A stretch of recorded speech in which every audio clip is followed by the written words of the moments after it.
खबर मैनपुरी से। मुख्यमंत्री सामूहिक विवाह योजना के तहत 414 जोड़े बंधे दंपत्ति जीवन में श्रीदेवी मेला पंडाल में सामूहिक विवाह का किया गया आयोजन। दाम्पत्य जोड़ों को आशीर्वाद देने पहुंचे पर्यटन एवं संस्कृति मंत्री ठाकुर जयवीर सिंह। जिला प्रशासन के अलावा भोगांव विधायक भी रहे मौजूद। उत्तर प्रदेश सरकार की मंशा के अनुसार जनपद मैनपुरी में जिला प्रशासन के द्वारा मुख्यमंत्री सामूहिक विवाह योजना के अंतर्गत कार्यक्रम का आयोजन श्रीदेवी मेला नुमाइश पंडाल में किया गया, जिसमें 414 जोड़ों को दाम्पत्य जीवन में बांधा गया। इस कार्यक्रम को सफल बनाने के लिए पर्यटन एवं संस्कृति मंत्री ठाकुर जयवीर सिंह के अलावा भोगांव विधायक राम नरेश अग्निहोत्री एवं भाजपा नेता अनुजेश यादव शिरकत करने पहुंचे, जहां उनका जिलाधिकारी अंजनी कुमार, पुलिस अधीक्षक गणेश प्रसाद शाह के अलावा कार्यक्रम संयोजक ने उनका भव्य स्वागत किया। कार्यक्रम का शुभारंभ मुख्य अतिथि के रूप में पहुंचे ठाकुर जयवीर सिंह ने मां सरस्वती के चित्र पर माल्यार्पण एवं दीप प्रज्वलित करते हुए किया। सामूहिक विवाह कार्यक्रम में मौजूद दर्शकों के मनोरंजन के लिए सांस्कृतिक कार्यक्रमों का भी आयोजन किया गया। इस कार्यक्रम में गरीब और असहाय परिवार से विलोम करने वाले 401 हिंदू कन्याओं एवं 13 मुस्लिम कन्याओं को दाम्पत्य जीवन में बांधा गया। सामूहिक विवाह के दौरान पर्यटन मंत्री जयवीर सिंह, भोगांव विधायक राम नरेश अग्निहोत्री ने दाम्पत्य जीवन में बंधे जोड़ों को जीवन में सुख और संपत्ति का आशीर्वाद दिया। इस अवसर पर पर्यटन मंत्री ठाकुर जयवीर सिंह मीडिया से रूबरू हुए। सामूहिक विवाह को लेकर उन्होंने क्या कुछ और कहा, देखें इस रिपोर्ट में। जोड़ों शादी किन मजहब के लोग हैं? शादी समारोह 16 जो संस्कार जीवन के होते हैं उसमें महत्वपूर्ण संस्कार है।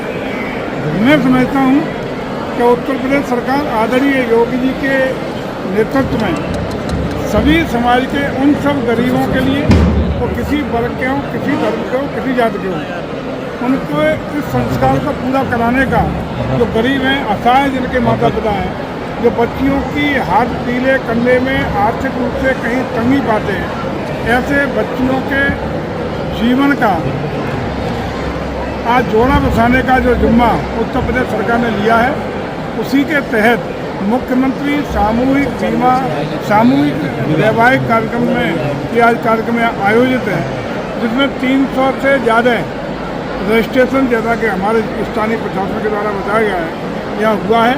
उन सब जोड़ों को जिनको आज नव युगल के रूप में नए जीवन की शुरुआत होने का काम उत्तर प्रदेश सरकार के सहयोग से होने का काम हो रहा है। इस अवसर पर मैं उन सभी नव दंपत्ति को बहुत बहुत बधाई और शुभकामनाएं अपनी ओर से और विशेष रूप से आदरणीय मुख्यमंत्री की ओर से, प्रदेश सरकार की ओर से देता हूं कि वो सुखी रहें, उनका उज्ज्वल भविष्य हो, एक नया सुखमय दाम्पत्य जीवन निर्वहन कर सके, ऐसी बहुत बहुत शुभकामनाएं। सरकार की साथ ही साथ मेरा ये मानना है कि तमाम लोग आप देखते थे कि पहले कुरीतियाँ थी, दहेज में बच्ची के विवाह में लोगों की खेती बिक जाती थी, खेती गिरवी रखी जाती थी, आय के स्रोत नहीं होते थे, जीवन भर आर्थिक तंगी में तमाम घटनाएं और दुर्घटनाएं केवल आर्थिक तंगी के कारण प्रभावित होती थी। तो सरकार ने इस कार्यक्रम को भी एक स्तरीय कार्यक्रम देते हुए, उनको उचित दहेज देते हुए, परिवार बसाने के लिए उचित चीज़ें देते हुए इस संस्कार को पूरा करने का जिम्मा अपने ऊपर लिया है, जिसमें उन माँ बाप को जो आर्थिक रूप से बहुत तंगी में है, एक बड़ा सहारा देने का काम हमारी सरकार कर रही है। और मैं समझता हूँ कि ये कार्यक्रम न सिर्फ मैनपुरी जनपद में, पूरे प्रदेश में लगातार आदरणीय मुख्यमंत्री के सानिध्य में कराने का काम चल रहा है। और ये इंगित करता है कि हम बिना किसी राजनीतिक, बिना किसी सामाजिक, बिना आर्थिक, बिना जाति भेदभाव के हर उन लोगों को, हर उन माता पिताओं को जो गरीब हैं, आर्थिक तंगी में, उनके बच्चों के वैवाहिक कार्यक्रम को संपन्न कराने का मतलब, यहाँ जो मेला आप देख रहे हैं, आपको न कोई जात का भेद है, सामाजिक समरसता का असली स्वरूप, असली चेहरा, असली तस्वीर आपको दिखाई पड़ रही है। एक साथ एक पंडाल में सारे वो नव युवक जो आज बैठे हैं, एक समान रूप से सभी को जो दहेज का सामान सरकार का है वो भी समान रूप से, कोई भेदभाव नहीं। आप देख रहे हैं हिंदू, मुस्लिम, सारे समाज, सारे जातियों के वैवाहिक कार्यक्रम चल रहे हैं, विधि विधान से कार्यक्रम चल रहे हैं। इसलिए पुनः एक बार प्रदेश सरकार को, आदरणीय मुख्यमंत्री को बधाई, उन सब नव दंपत्तियों को बधाई और विशेष रूप से इन परिवारों के, उनके माँ बाप को भी विशेष आभार और बधाई, जो गरीबी में अपने को असहज शादी करने के लिए मजबूर कर रहे थे, उनको पूरी तरह सरकार ने अपनी व्यवस्था आर्थिक और वित्तीय संसाधनों के कार्यक्रम संपन्न कराने का काम किया है। और स्तरीय कार्यक्रम, अब बताओ, पुलिस कप्तान, कलेक्टर, CDO, हमारे माननीय विधायक, जनप्रतिनिधि और प्रदेश सरकार इकट्ठी होकर किसी शादी समारोह में हो सकती है क्या? कभी कल्पना कर सकते हैं? या सारे लोग उनको आशीर्वाद दे रहे हैं। इससे भव्य और दिव्य कोई कार्यक्रम नहीं हो सकता है। बहुत बहुत पुनः बधाई। मंत्री जी, महाकुंभ जारी है, पहला स्नान हो चुका है, सेलिब्रिटी पहुंच रही है, विपक्ष आरोप भी लगा रहा है। देखिए, दुनिया के सबसे बड़ा सांस्कृतिक, धार्मिक और आध्यात्मिक आयोजन चाइना और हिंदुस्तान को छोड़ दें तो जितने लोग वहाँ पे डुबकी लगाने का काम करेंगे, दुनिया के इन दो देशों के अलावा इतनी किसी देश की आबादी नहीं है। तो ये ऐसा अनूठा अवसर आया है कि 12 कुंभों के बाद एक अवसर 144 साल बाद महाकुंभ का है, जो सबसे पुण्य फल देने का महायोग लेके आया है। ये हम सब वर्तमान पीढ़ी धन्य है, सौभाग्यशाली है कि ये अवसर हम लोगों के जीवन काल में आया है। और प्रदेश सरकार ने, भारत सरकार की डबल इंजन की सरकार ने इस महा आयोजन को एक बेहतरीन भव्यता, दिव्यता, अलौकिकता के साथ संपन्न कराने के लिए न सिर्फ तात्कालिक पिछले 2-3 साल से बैटरी व्यवस्था दे करके, इंफ्रास्ट्रक्चर डेवलप करके, चाहे ब्रिज हों, रोड्स हों, अन्य कनेक्टिविटी हो, तैयारियां करने का काम शुरू किया था। और आज हमें खुशी है कि करोड़ों की संख्या में प्रतिदिन श्रद्धालु न सिर्फ हिंदुस्तान के, पूरे दुनिया के सनातन संस्कृति के मानने वाले लोग वहाँ आकर के कुंभ में आस्था की, पुण्य की डुबकी लगा करके अपने जीवन को कृतार्थ करने का काम कर रहा है। इससे ज़्यादा बेहद खुशी ये है क्या सनातन संस्कृति, जिसकी वजह से भारत पहले भी विश्वगुरु रहा है, इन्हीं कारणों से भारत की सम्मान, भारत की आस्था, भारत का वजूद दुनिया में सबसे आगे था, वो उसी पर विश्वास प्रकट करते हुए और दुनिया के जो तमाम सनातन संस्कृति से प्रभावित होकर के ऐसे लोग जो विभिन्न धर्मों के लोग थे, आपने देखा ऐप के संस्थापक की पत्नी ने अपना धर्म परिवर्तन करके आज दुनिया को दिखाया है कि सनातन में कोई आडंबर नहीं, सनातन ऐसा विषय है जो सभी को समाहित करके सामाजिक समरसता का, आस्था का संदेश देने का काम करता है। ऐसे इस महा आध्यात्मिक आयोजन के, दुनिया में श्रेष्ठतम आयोजन के कार्यक्रम को हम सफलता की भव्य ऊंचाइयों पर पहुंचाने के लिए कल संकल्पित हैं। आने वाली मौनी अमावस्या को 10 करोड़ लोगों के आने की संभावना के दृष्टिगत हम लोग बेहतर तैयारियां लेने का काम कर रहे हैं। इस बार के इस महाकुंभ में निश्चित रूप से जो हम लोगों ने व्यवस्था दी है वो 40 से 50 करोड़ श्रद्धालुओं के हिसाब से दी हैं। हम समझते हैं कि उससे ज़्यादा ही लोग जाने का मन बनाए हुए हैं। इसके लिए पूरे देश के सनातन संस्कृति को बधाई।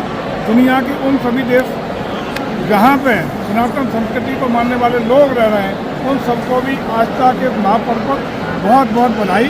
और सरकार उम्मीद करती है कि हम सब मिलकर के दुनिया जहाँ एक और युद्ध की तरफ, और दुनिया में युद्ध की पूरी वातावरण बना हुआ है, और वहाँ भारत शांति और विकास के मार्ग पर चल करके सनातन संस्कृति को चरमोत्कर्ष तक पहुंचाने के लिए दृढ़ संकल्प है। समाजवादी पार्टी के सुप्रीमो ने आरोप लगाया है कि कुंभ में कुंभ कमाने आएंगे, कुंभ कमाने।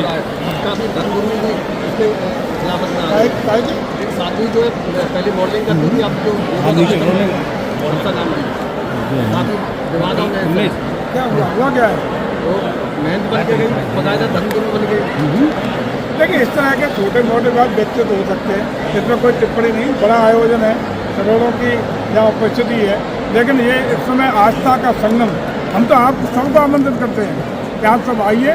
महाकुंभ में आने वाला प्रत्येक श्रद्धालु हम सरकार की ओर से सभी VIP की तरह ट्रीटमेंट दे रहे हैं, मल्टी लेयर सुरक्षा व्यवस्था दे रहे हैं, स्वास्थ्य चिकित्सा की पूरी व्यवस्था दे रहे हैं, सफाई की आधुनिकतम टेक्नोलॉजी के साथ व्यवस्था दे रहे हैं, स्वच्छ कुंभ, स्वस्थ कुंभ और बेहतर डिजिटल कुंभ की व्यवस्थाएं प्रत्येक आने वाला श्रद्धालु हमारे लिए VIP है। उसी तरह हम उसको पूरी तरह ट्रीटमेंट देने का काम कर रहे हैं। पूरे हम सब आपको आमंत्रित करते हैं, आप सब भी आइए, सब परिवार आइए। आपका हार्दिक स्वागत है, अभिनंदन है। मैनपुरी के लोगों को विशेष रूप से करते हैं क्योंकि वहाँ संस्कृति और पर्यटन विभाग महत्वपूर्ण भूमिका का निर्वहन कर रहा है। आइए मैनपुरी के जन जन को जाकर के आस्था की डुबकी लगाने का काम करना चाहिए। चंद्रशेखर सवाल सपा सुप्रीमो अखिलेश यादव ने कहा है कि महाकुंभ में हम पुण्य कमाने जाएंगे, पुण्य धोने नहीं जाएंगे। इसको किस तरीके से देखते हैं आप? देखिए मुझे लगता है कि ये अखिलेश जी छोड़ दो, प्रदेश होस्ट है, पूरा यूपी होस्ट है। उत्तर प्रदेश का एक एक वासी पूरी दुनिया से आने वाले, हर प्रदेश से आने वाले श्रद्धालुओं के लिए होस्ट की भूमिका, यानी हुआ मैनपुरी की भाषा की भूमिका में रहना चाहिए। यदि अखिलेश जी सनातन संस्कृति के मानने वाले हैं, यदि उनकी आस्था श्रद्धा सनातन संस्कृति में है और हिंदू है, मुझे लगता है वहाँ आस्था की डुबकी लगाएं। मैं तो कई बार कहते हैं वहाँ आए, साधना मंत्र का इसमें राजनीति नहीं होनी चाहिए। अगर कोई सरकार अच्छा काम कर रही है तो उसके विपक्ष की महती भूमिका होती है, उस कार्यक्रम की, उस कार्य की तारीफ हो। जहाँ सरकार कोई गलत उनको लगता है तो उसकी आलोचना हो, यह विषय होना चाहिए। लेकिन हर विषय में आलोचना करना उचित नहीं लगता है। यदि अखिलेश जी की आस्था श्रद्धा है तो निश्चित रूप से आए, स्वागत है, आस्था में कुंभ की डुबकी लगाए। चंद्रशेखर का भी बयान आया है इसमें मंत्री। भाजपा के कार्यकर्ताओं को पुलिस वालों ने बहुत गिर करके से मारा पीटा है, जिसको अखिलेश यादव ने ट्वीट भी किया। अच्छा, अखिलेश जी पर बचा है ट्वीट करने के अलावा कोई काम? नहीं, लेकिन वो भाजपा का कार्यकर्ता है। अरे भाजपा का दो अपराध, देखिए एक चीज़ साफ है कि हम राजनीतिक आधार पर प्रशासन दुरुपयोग करते हैं ना सदुपयोग करते हैं। जो अपराधी है, जो गलत काम करेगा, जो गुंडई करेगा, निश्चित रूप से प्रशासन उसके हिसाब से उसको ट्रीट करेगा। उसमें कोई पक्षपात भेदभाव योगी जी की सरकार नहीं करती है।